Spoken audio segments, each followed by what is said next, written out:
Hey guys, the Franchise Goat here, and welcome to a new MLB The Show franchise. We're starting up our franchise on MLB The Show 20. I know it's been a while, but I'm going to get back into these, starting with some MLB 20 content, and then we're going to go to Madden 21, which just came out. I'm giving Madden 21 a few days because the franchise mode on it isn't great right now.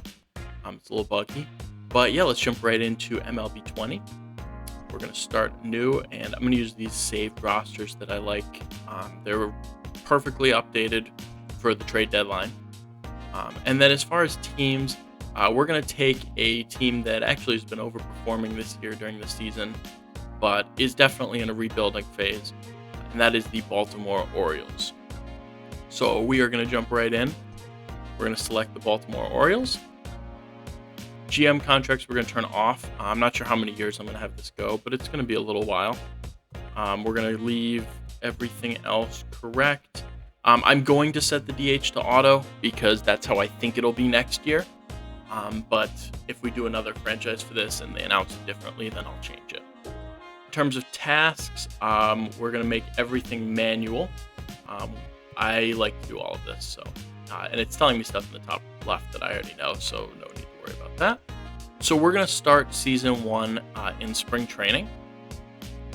And the first thing I like to do once this loads is we are going to take a look at the roster. So first of all, starting pitching, we have John Means, who's solid, 26 years old, B potential. Those of you who don't know how potential works in MLB The Show, A potential is they have the potential to be 90 to 99.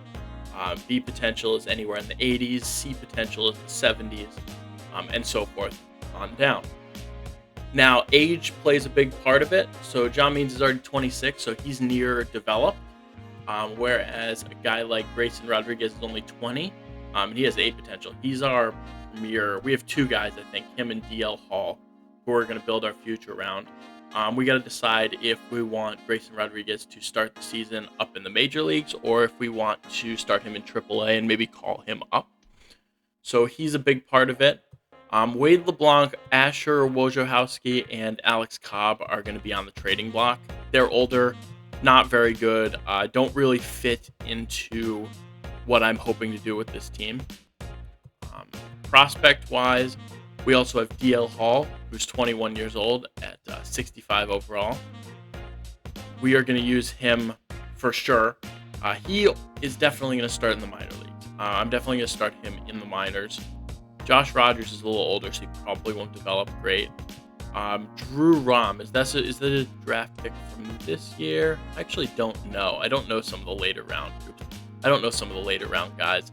But he looks like he could be pretty good. B potential at 20 years old is always solid. So in terms of starting pitchers, we have some prospects. John Means is definitely a guy who I want to keep around for this franchise. He's a solid pitcher. Hopefully we'll get up into the 80s. Relievers, we really don't have much. Paul Fry's not bad. He's a good lefty to have. Yeah, he's not a bad lefty. Tanner Scott as well. So our two best are lefties. The rest of the guys here are kind of Relievers are more so something that you sign and less something you draft and develop because you don't get a lot of relievers with high potential who aren't closers. We have Tanner Scott and Paul Fry, though, who will probably get a little bit better. Both of them are probably going to be mid-70s. They're not going to get to that 80 threshold, I don't think, because they're a little older. Let's see what else we have. Evan Phillips could develop, probably won't. Travis Lakin's former Red Sox probably won't develop. Dylan Tate is kind of a disappointment. He was a guy who I actually was really high on for a long time. He was traded from, I think he started with the White Sox. I don't know. He's bounced around to a couple teams, but he's not been great. He's not really developed. He's already 25. Probably not going to get up super high. So relievers, we are definitely not that quality pitching-wise. And then closers, we really have nothing because Michael Givens will be on the Rockies in this because the Orioles just traded him away. Hunter Harvey is 25. They have him as a closer, which is interesting. He came up as a starter, and I kind of thought he profiled more there. But I guess they have him as a closer. He was okay in 6 innings in 2019, small sample size. We might be able to use him though, and see if he develops at all. So catching wise, we are set for the future. We have Adley Rutschman, who is the best catching prospect in baseball. Pedro Severino, a guy who I may look to trade pretty soon. I'm going to start Adley in AAA, and if he comes along well, we might call him up. But he is a really good all-around catcher. He's going to be really, really good for us. A potential. I know for a fact from playing this before that if you develop him correctly, he will get into the high 90s. So yeah, there we are all set. We also have Chance Sisco, who, he's more of a hitting catcher. He's not a great fielder. We'll see. He may develop a little bit.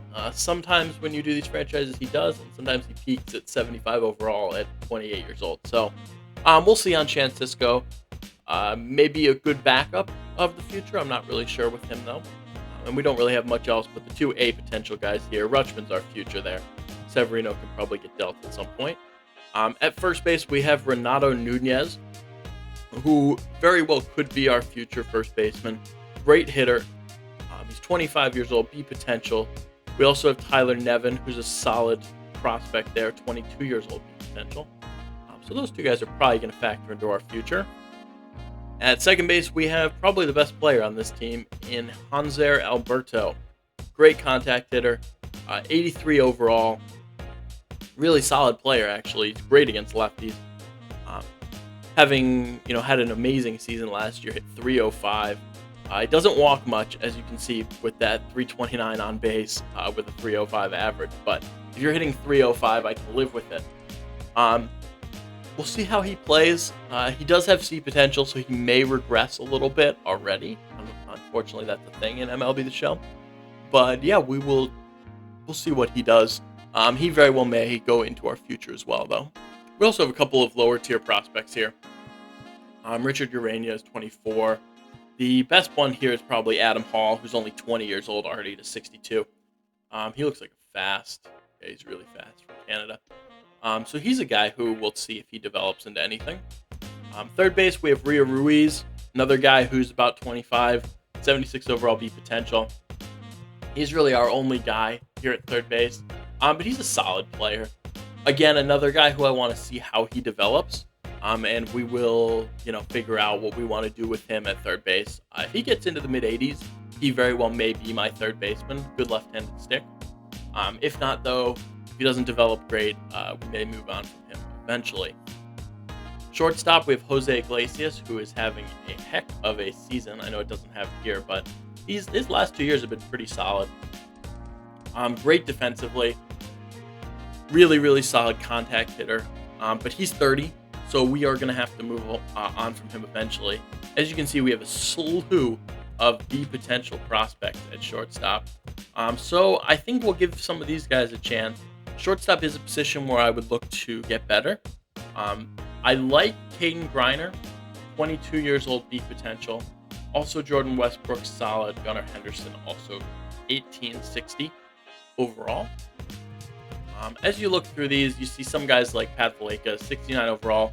At 26 years old, he's probably not going to turn into much other than a bench bat. But yeah, we'll take a look and see what we have shortstop-wise. Iglesias is going to be our starting shortstop day one. Unless I decide to trade him, which I might. I haven't really decided on that one yet. Left field, we don't really have much. Ryan Mountcastle, who I don't think is projecting as a left fielder. I actually think in the big leagues, he's going to move back to first base or third base. Just not a great fielder, not a great outfielder. Can hit a little bit, though. And he's a guy who we might try and develop. We'll see what he does. May move him back to first base or third base. Dwight Smith Jr. is nothing special.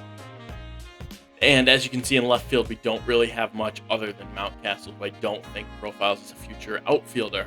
Center field, we do have Austin Hayes, who's a solid prospect. Cedric Mullins is here too, though I don't think he turns into much in MLB The Show. But Austin Hayes is a really solid hitter. He's actually had a good year in real life.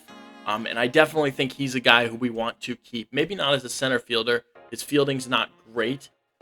66 with 67 reactions. Not terrible, but it's not great. So we may eventually move him off of center field into a corner outfield spot. He's only 24, though, so he definitely can get better. Cedric Mullins, I don't think is going to become much. Speed guy, but it doesn't really do all that much great besides speed and bunting. So we'll have to see if he turns into anything, but probably not. Right field, obviously, Trey Mancini, unfortunately going through some stuff with colon cancer. So for the time being, we're going to leave him in A-ball for the first season. And then starting the second year, we will bring Trey Mancini back up. He's 76 overall, great hitter. Profiles for me is probably a DH. We'll see what happens, though. I think he's a DH. We'll see if he ends up being that, or he could be a trade piece later on. But I'm not going to do anything with him in 2020. I'm going to just keep him down in single A because I think that's more realistic. In right field, though, we do have Anthony Santander, who's really solid, having a solid year, good power hitter. Switch hitter, 76 overall, B potential at 25. He'll get a little better, probably get into the low to mid 80s. But he could be a solid outfield piece. Yusniel Diaz, who came over in the Manny Machado trade, is another guy who's developing. We'll see what overall he gets to. But the guy I'm really excited about in right field is Heston Kjerstad. First round pick. I think he was second overall. Yeah, Spencer Torkelson went 1. And I believe the Orioles had the number 2 overall pick and took Heston Kjerstad. But he is 21 years old, 64 overall, great hitter, profiles to be a really good power bat out of Texas. But we will see how he develops. He's one of our big-time guys who I would like to see do really well. So just because I hate how injuries work in MLB 20, I haven't fixed it yet, we're going to keep injuries off. I know it's a little unrealistic, but I guarantee you, if you turn injuries on, half our roster will be down by early May, in which case, yeah, not that fun. So we're going to keep injuries off for this one.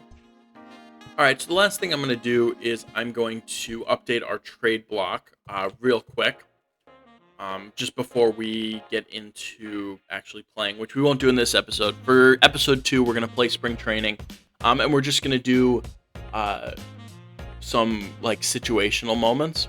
So we're going to do some player locks, and that's basically going to be it for spring training. I just want to see how some guys perform, and then we'll jump right into the regular season, which will start in episode number 3.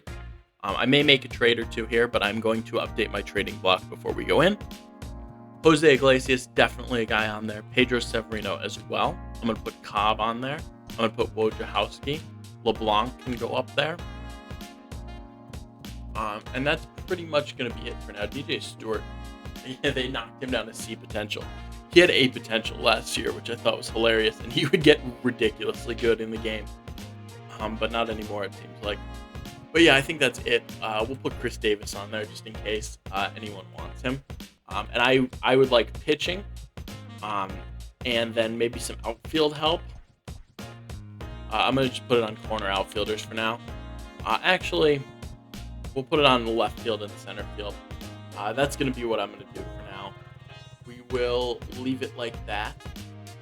And let's see. I think that's everything I want to do. Yep, that'll update it. Let's view if any other team has anyone on their block. I doubt it. Yeah, no, not yet. So yeah, that'll be. Let's just take a look at contracts real quick before we go. See if we can get some good scouts signed. I like to spend money on my scouts. So actually, I'm gonna go through and do this real quick. I'm gonna sign scouts, and I'll show you guys. All right, so here are our 4 scouts. We have one for the West, one for the International, one for the East, and one for the Central. I like to do that. And then we'll get into scouting when we actually start going. I look through the free agents. No one really I have interest in signing. I want to keep this somewhat realistic. So yeah, I hope you guys enjoyed episode 1. In episode 2, we're going to jump right in and basically just get going with spring training. We'll see who performs well. We'll give some guys a chance. And then we'll make final decisions on who will make the roster and who will not. So thank you guys so much for watching. Please like, comment, and subscribe if you enjoyed.